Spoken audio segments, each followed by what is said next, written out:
Hi, I'm Chef Julia Dunaway, and I cook foods that are whole food plant-based with no oil. And today I'm going to be making my miso soup. I get a lot of requests for this recipe, and I noticed I had an old video here on YouTube of miso soup from a couple of years ago, and I wasn't really happy with it. I've changed some of the things and improved the recipe, so I thought I would update it by doing this video again. And I really wanted to showcase how versatile miso soup is, because there isn't just one recipe. The basic miso soup recipe from my mother's time, and my Japanese mother would make it every day when I was growing up. And hers was so simple. It was just a dashi stock, which her dashi was made from dried bonito flakes, and kombu seaweed, which is, it looks like paper almost.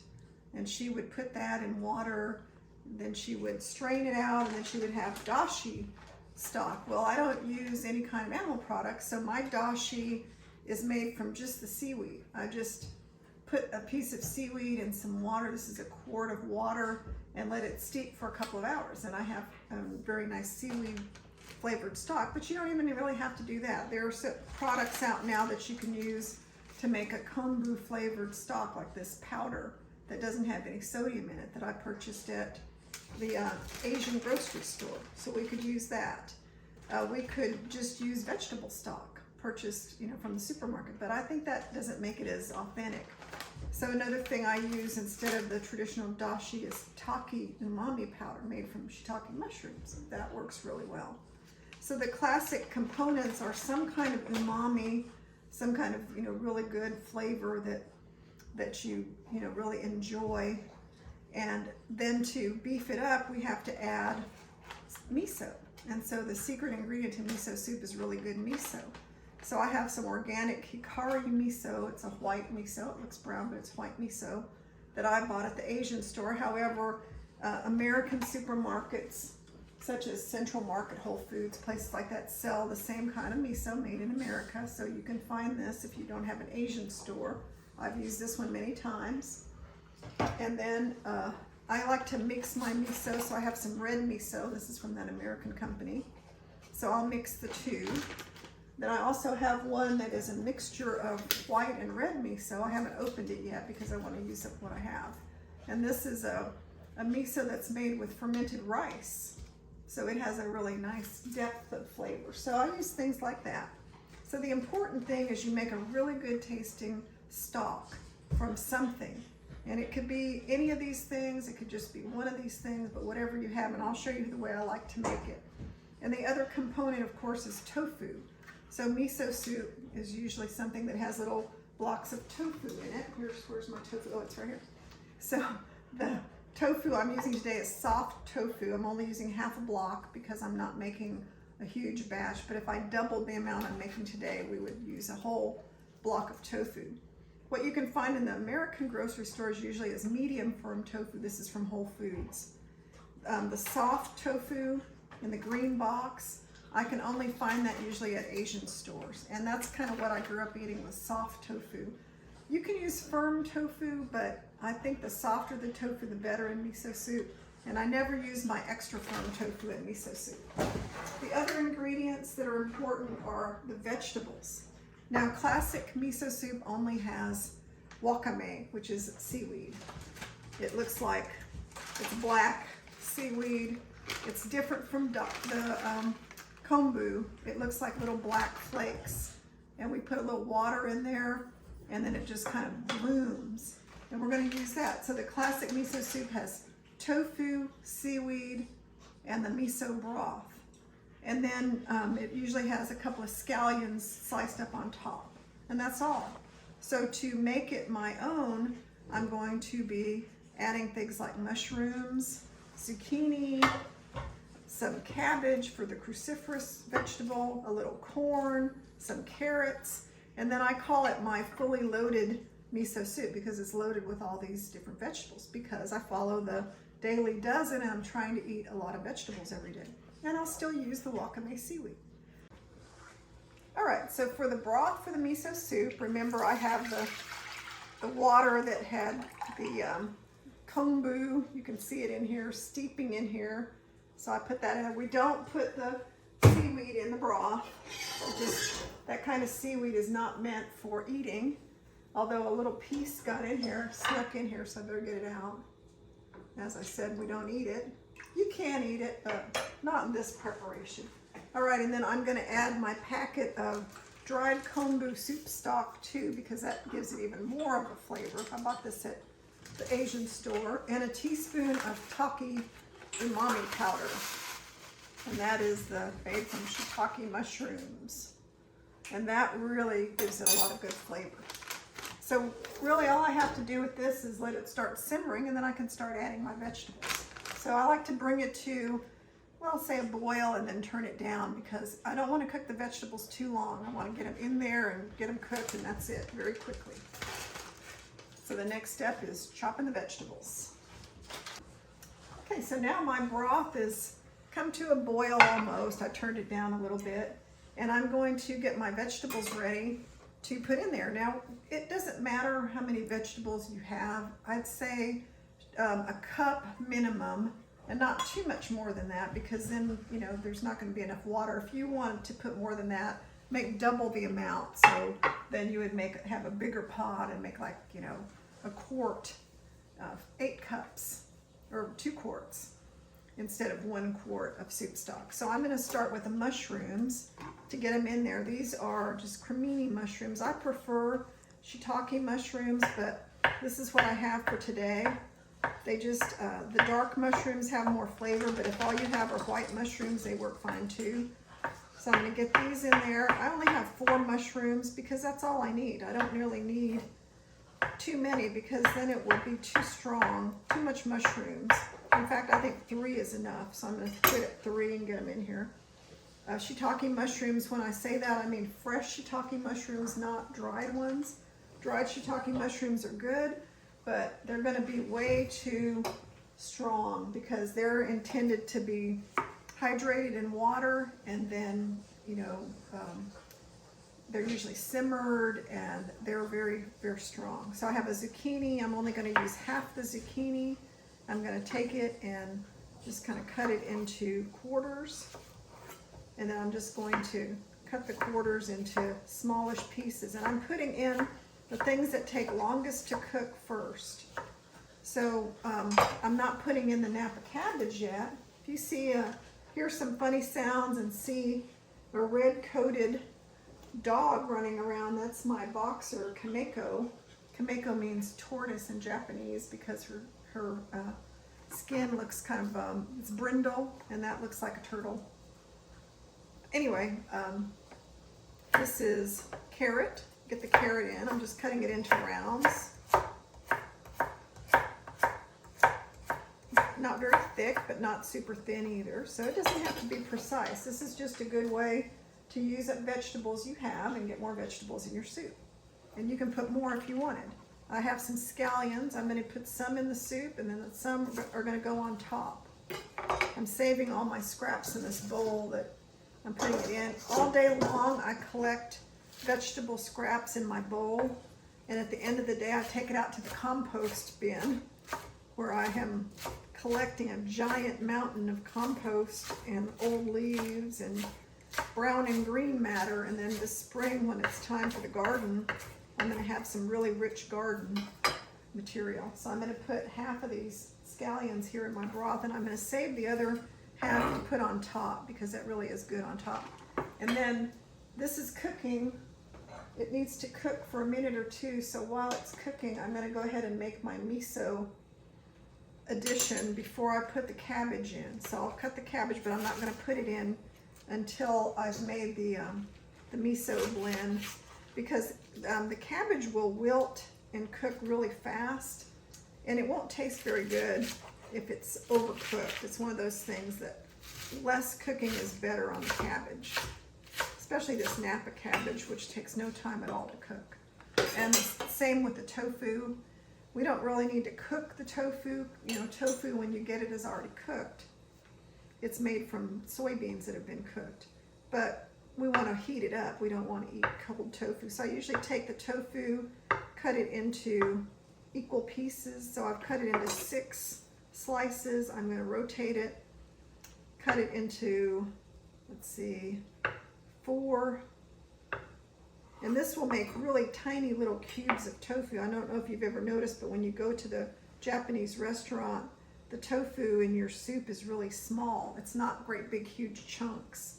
And that's because they cut it like this. They cut it into tiny little cubes. And that's how you do it. You just slice it and make cubes. So we'll put that in here in a minute. And then we'll go ahead and get our miso paste ready.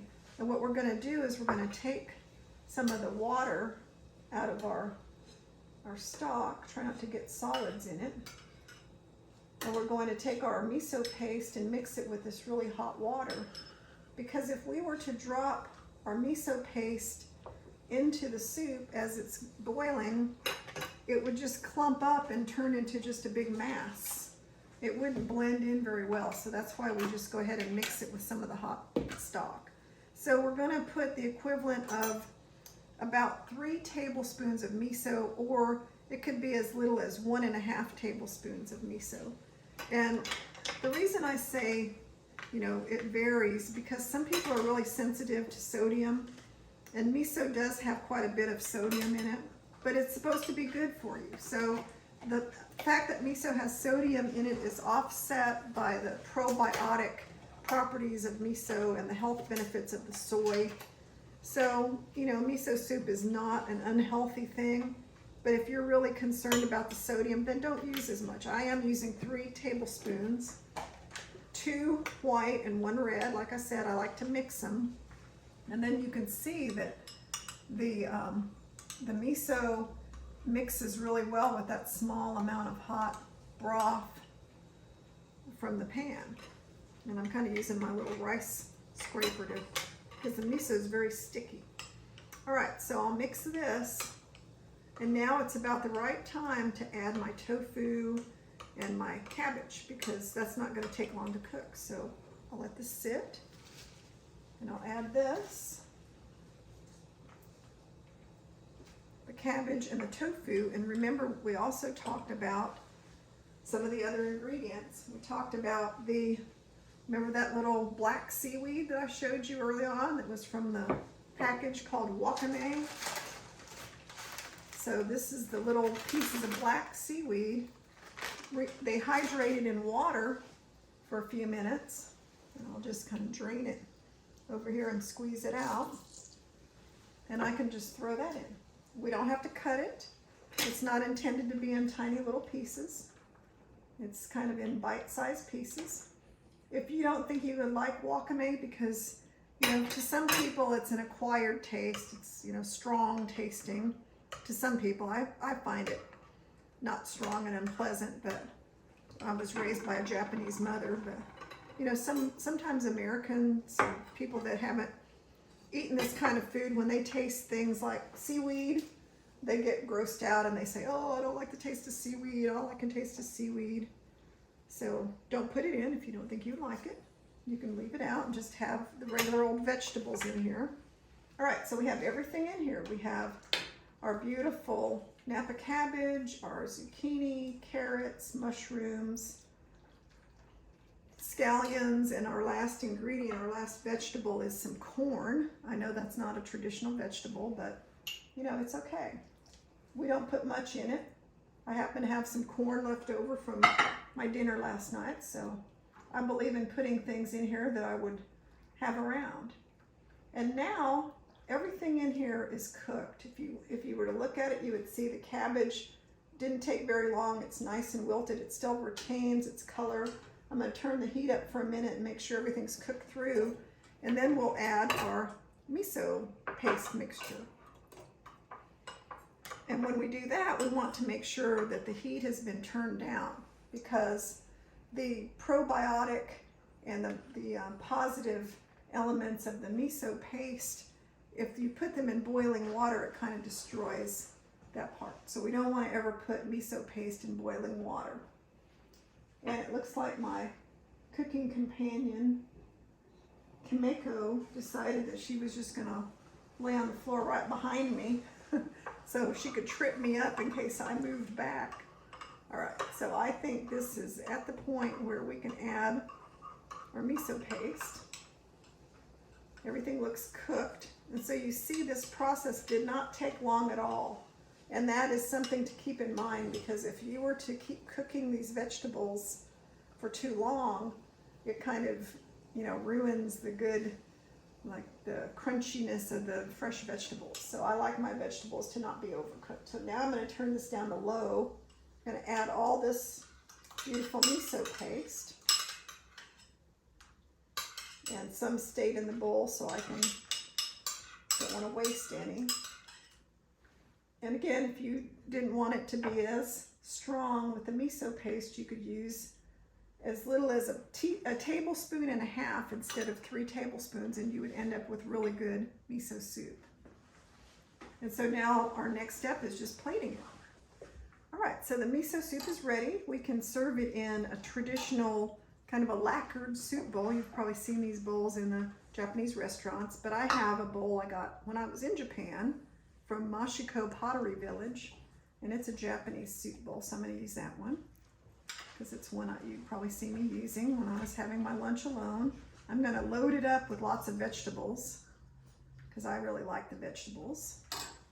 And for topping, remember I said we were going to put our scallions on top? Put those on there.